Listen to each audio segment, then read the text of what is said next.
warahmatullahi wabarakatuh. Bagaimana kabarnya anak solih-solihah hari ini?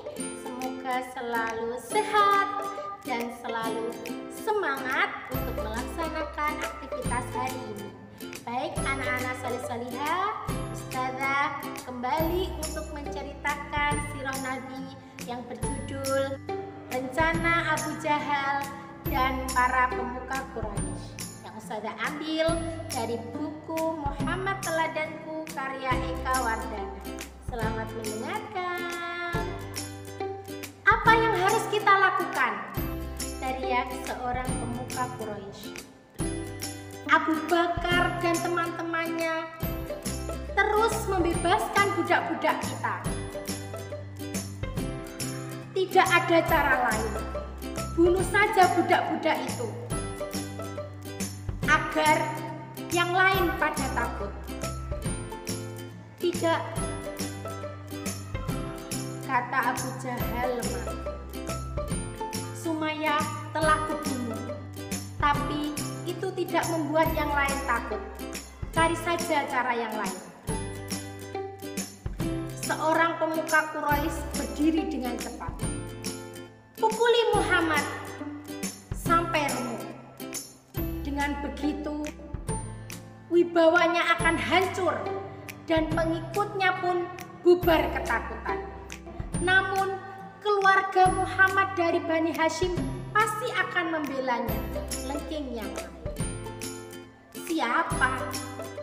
Abu Thalib. Kita tahu Abu Thalib itu sudah tua. Yang harus kalian takuti sekarang adalah Hamzah. Sementara kita tahu Hamzah sibuk berfoya-foya. Dia tidak mempedulikan nasib keponakannya saat ini. Sudah, sekarang cari 2 orang yang paling ditakuti di Mekah untuk melaksanakan tugas ini. Sejenak mereka terdiam dan melihat sekeliling.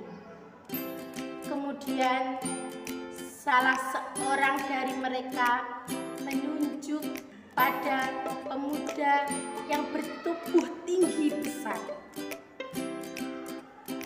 Engkau Umar bin Khattab dan Abu Jahal. Tidak ada seorang pun yang berani melawan kalian kalau kalian memukuli Muhammad. Orang-orang berseru, setuju.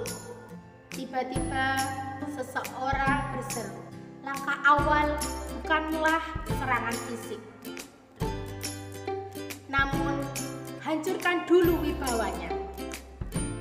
Kuusulkan agar budak-budak itu melempari Muhammad dan meneriakinya sebagai pembohong, tukang sihir, dan orang gila. Usulan tersebut pun disetujui oleh yang lain. Sejak saat itu, setiap kali Muhammad melewati jalan-jalan di kota Mekah, para budak dan wanita yang justru sedang diperjuangkan nasibnya oleh Rasulullah meneriaki beliau dengan sebutan pembohong besar, tukang sihir, dan orang gila dengan suara yang sangat keras dan tajam, layaknya seseorang yang sedang mengusir kucing yang sedang masuk di dalam dapur. Lalu bagaimanakah nasib Abu Jahal dan juga Umar bin Khattab? Saat itu merupakan saat yang paling sulit untuk Rasulullah SAW. Beliau pergi ke sebuah tempat yang teduh, berbaring di atas batu dan menahan air matanya agar tidak jatuh.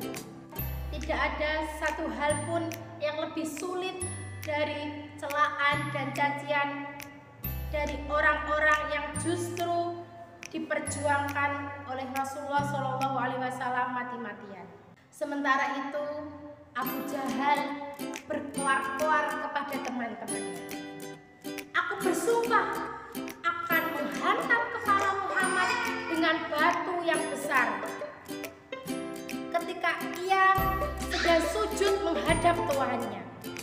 Beberapa orang bersorak menyemangati Abu Jahal, sedangkan yang lain terkejut memandang Abu Jahal. Bagaimana tidak? Kalau hal itu terjadi sementara Muhammad benar-benar dilempar batu oleh Abu Jahal, kemudian meninggal dunia, Bani Hashim tidak akan terima akan hal itu, sehingga menyebabkan Mekah akan terjadi perang saudara. Saat yang ditunggu-tunggu oleh Abu Jahal pun tiba. Rasulullah sholat di depan Ka'bah.